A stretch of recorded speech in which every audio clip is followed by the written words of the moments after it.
আসসালামু আলাইকুম and welcome back to Morsalin CI with Morsalin Ahmed. তোমরা কেমন আছো সবাই? আশা করি অনেক ভালো আছো।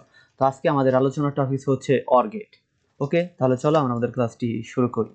আচ্ছা দেখো, অর গেট আমরা জানি, এর আগে পূর্বের ভিডিওতে আমরা শিখছি যে একটি গেট করতে হলে চারটা জিনিসের প্রয়োজন আছে। একটি হচ্ছে প্রথমে প্রতীক, আমরা হচ্ছে প্রতীক আঁকাচ্ছি অর গেটে। ওকে, অর গেট হচ্ছে এরকম একটু বাঁকা থাকে, কি থাকে? একটু বাঁকা। ওকে, তো এই যে হচ্ছে অর গেটের প্রতীক আমরা নিলাম, এখানে এ, এইখানে হচ্ছে বি, কারণ ইনপুট দুইটা ধরলাম। কয়টা? দুইটা। এরপরে এই বরাবর আমরা হচ্ছে ওয়াই সমান সমান নিব এ প্লাস বি। এখন ওয়ার গেট যোগের কাজ করে, কিসের কাজ করে? যোগের কাজ। এই জন্য আমরা ওয়াই দিয়ে প্রকাশ করলাম এ সমান সমান বি। ওকে, এটা হচ্ছে ওয়ার গেটের প্রতীক, এটার নাম কি? প্রতীক। আচ্ছা, তোমাদের বোঝার সুবিধাতে আমি এখানে লিখে দিচ্ছি প্রতীক।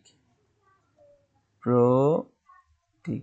ওকে, আচ্ছা এরপরে আমরা জানি আরো একটা জিনিসের প্রয়োজন হয়, সেটা হচ্ছে শতক সারণী। কি নাম? শতক সারণী। তো শতক সারণী আমরা এইখানে অঙ্কন করতেছি, এইখানে শতক সারণী। ওকে, আচ্ছা তো প্রথম দুইটা ঘর প্রত্যেকটা গেটের সেম হয়, প্রথম দুইটা র। ওকে, তো এইখানে হচ্ছে আমরা নিব একটা ইনপুট, একটা কি? ইনপুট। ইনপুট আর একটা হচ্ছে আউটপুট। আউটপুট। ওকে, আচ্ছা আচ্ছা ইনপুটটা একটু মিস্টেক হয়ে গেছে, এটা আমি ঠিক করে লিখতেছি। ইনপুট,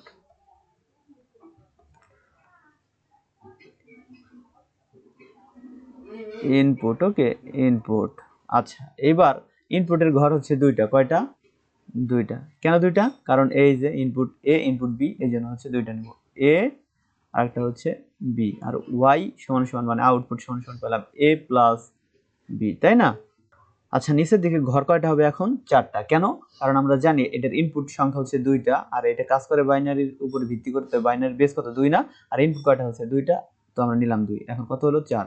যেহেতু চার হয়েছে তার মানে কি নিচের দিকে ঘরও চারটা অঙ্কন করতে হবে। তাহলে একটা, দুইটা, তিনটা, চারটা। ওকে, তো এখানে হচ্ছে একটা জিরো একটা ওয়ান, একটা জিরো একটা ওয়ান, মানে তোমার হাতের ডান দিকে যে ঘরটা আছে ইনপুটের ভিতরে সেইটা থেকে একটা জিরো একটা ওয়ান নিবা। এরপরে হচ্ছে একের ডাবল কত? দুইটা জিরো দুইটা ওয়ান। ওকে, মানে এই পাশে নিব একটা জিরো একটা ওয়ান, এই পাশে নিতে হবে দুইটা জিরো দুইটা ওয়ান। আর একটা ঘর থাকলে আমরা নিতাম চারটা জিরো চারটা ওয়ান, মানে ডাবল ওয়াইজ কাজ করে এটা। ওকে, তো এটা কাজ করে হচ্ছে যোগের। তো জিরো আর জিরো যোগ করলে কি হয়? জিরো। এরপরে জিরো আর ওয়ান যোগ করলে হয় ওয়ান, ওয়ান আর জিরো যোগ করলে হয় ওয়ান, আর ওয়ান আর ওয়ান যোগ করলে ওয়ান। এখানে ওয়ান আর ওয়ান যোগ করলে টু হওয়ার কথা, কিন্তু কিভাবে ওয়ান হলো এটা বোঝানোর জন্য তোমাদের একটা লজিক সার্কিট বুঝাইতে হবে, তাহলে তোমরা বুঝতে পারবে। ওকে, আচ্ছা এটা একটু পরে বোঝাচ্ছি, তার আগে আমাদের এখান থেকে বুলিয়ান ফাংশন বের করতে হবে। কারণ আমরা কেবল পাইছি, কারণ আমরা এখন পাইছি হচ্ছে প্রতীক, এরপরে শতক সারণী, আর এরপরে আমাদের বুলিয়ান ফাংশন, এরপর হচ্ছে লজিক সার্কিট। তো এটার আগে প্রথমে আমরা বুলিয়ান ফাংশনটা বের করব। আর বুলিয়ান ফাংশন বের করার জন্য আউটপুটের ঘর কই? এই যে না, এই আউটপুটের ঘরে যেখানে যেখানে ওয়ান আছে ওই বরাবর আমাদের ইনপুটগুলা নিতে হবে। ওকে, তো এইখানে আমরা ওয়াই সমান সমান কি পাই দেখি। ওয়াই সমান সমান এখানে আমরা পাইছি হচ্ছে এই বরাবর যদি দেখি তাহলে এবার আর হলো বি। কেন? কোনো কিছু উপরে নিচে যদি জিরো থাকে, এই যে নিচে জিরো আছে এই জন্য বার নিব, তাহলে এবার বি প্লাস, এরপরে আরো ওয়ান আছে না আউটপুটের ঘরে, এই জন্য প্লাস নিলাম। ওকে, তো এখানে পাইলাম ওয়ান আর জিরো, তার মানে কি এ আর বি বার, এ আর হচ্ছে বি বার প্লাস, এরপর এই বরাবর যদি দেখি দুইটাই ওয়ান আছে তার মানে এ বি।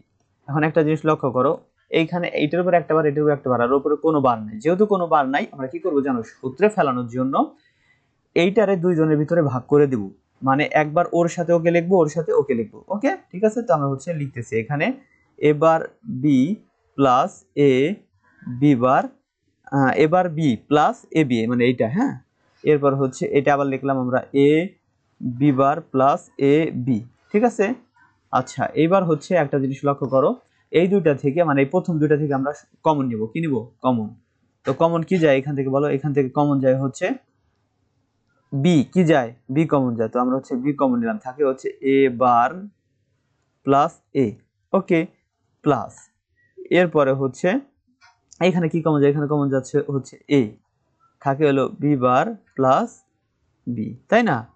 তো এইখানে হচ্ছে আমরা পাইলাম বি ইন্টু এটুকের মান 1, এটুকের মান কি 1।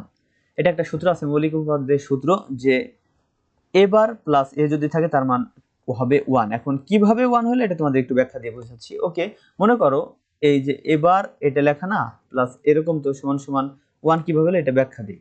দেখো এর মান মনে করো যদি 1 হয়, এর মান যদি 1 হয় তাহলে এবারের মান কি 0 হওয়ার কথা না, তাহলে 0 আর 1 যোগ করলে কি হয় 1।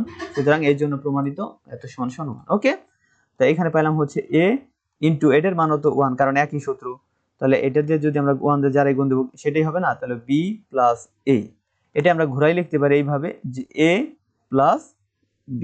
ওকে, তো এটা সমান সমান কি আমরা এই যে এইটুকু প্রথমটুকু পাইছি না, y সমান সমান। এবার এখন হচ্ছে আমরা দেখাবো যে দুইটা 1 যোগ করে কিভাবে 1 হয়, এটা শুধুমাত্র OR গেটের সাহায্যেই প্রযোজ্য। ওকে, এটা তোমাদের একটু আমি করে দেখাচ্ছি। তো এটা করার জন্য আমরা হচ্ছে অন্য কালার নিয়ে নিচ্ছি। তো মনে করো আমাদের ইনপুট কয়টা, দুইটা না, ইনপুট হচ্ছে দুইটা। তো এই যে এটা হচ্ছে প্লাসের তার, এটা হচ্ছে মাইনাসের তার। ওকে, তো এই বরাবর আমরা নিলাম। আচ্ছা, এখন এইখানে একটু দেখি আমরা, OR গেটটা হচ্ছে ভিতরের দিকে হবে, কারণ AND গেট ছিল এই দিকে, দুইটা সুইচ এইখানে ছিল, আর OR গেট কোথায় হবে, ভিতরে। তো এইখানে একটা রোধক নিতে হবে, রোধক। ওকে, আচ্ছা, এবার এই নিচের দিকে আমরা নিতে পারি এই যে এরকম। ওকে, তো এই যে একটা আর এই যে একটা, তো এইখানে নিচ্ছি হচ্ছে এরকম একটা সুইচ, আর এইখানেও নিচ্ছি এরকম একটা সুইচ। ঠিক আছে, এখানেও নিব আর এইখানে নেব। এই বরাবর যদি আমরা দেখি, এখানে একটা মনে করো লাইট। ওকে, আমরা এখানে অ্যাড করে দিলাম, মানে এখানে একটু মুছতে হবে, এখানে একটু এই যে একটু বেশি হয়ে গেছে, তো আমরা হচ্ছে এটা মুছে আবার লাগাই দিলাম। ওকে, কানেক্ট করে দিচ্ছি। এবার একটা জিনিস লক্ষ্য করো তোমরা, এই যে এইখান থেকে তো বিদ্যুৎ আমাদের এই পর্যন্ত চলে আসছে না? আচ্ছা, এরপর এটা হচ্ছে সুইচ এ, এটা হচ্ছে সুইচ বি। এখন এইখান দিয়ে যখন বিদ্যুৎ আসতে যাইতেছে তখন কি হইতেছে, সবগুলা যখন অফ করা, এই যে এখানে কানেক্ট নাই, এখানে কানেক্ট নাই, তখন কিন্তু বিদ্যুৎ আসতে পারতেছে না। এই জন্য দেখো দুইটা জিরো যখন আমাদের জিরো, মানে দুইটা ইনপুট যখন জিরো তখন আমাদের কিন্তু জিরোই, কিন্তু যখন একটা কানেক্ট করা, এই যে একটা ওয়ান, দেখছো? তো এই যে একটা জিরো আর একটা কি ওয়ান না, তখন কিন্তু আউটপুট ওয়ান হয়েছে, কারণ বিদ্যুৎ এখান দিয়ে চলে আসতে পারতেছে। আবার যখন এইটা অন করা, উপরেরটা মনে করো অফ করা আছে, উপরেরটা মনে করো অফ করা, ঠিক আছে, তারপরেও কিন্তু বিদ্যুৎ আসতে পারতেছে। কেন? কারণ এইখান দিয়ে বিদ্যুৎ আসতেছে, তার মানে এখানে ওয়ান। কিন্তু যখন দুইটা আমরা অন করে দিচ্ছি, এই যে দুইটা এখানে কানেক্ট করে দিই, তারপরেও কি বিদ্যুৎ আসতে পারতেছে। এই জন্য হচ্ছে দুইটা ওয়ান থাকলেও OR গেটে ওয়ান হয়। মোট কথা OR গেটে যদি 100টা ওয়ান থাকে তারপরে যোগ করলে ওয়ান হয়। আশা করি এটা আমরা বুঝতে পারছি। ওকে, তাহলে আমাদের আজকের ক্লাসটি এই পর্যন্তই। যদি ক্লাসটি ভালো লেগে থাকে তাহলে সাবস্ক্রাইব করে আমাদের সঙ্গেই থাকুন। আসসালামু আলাইকুম।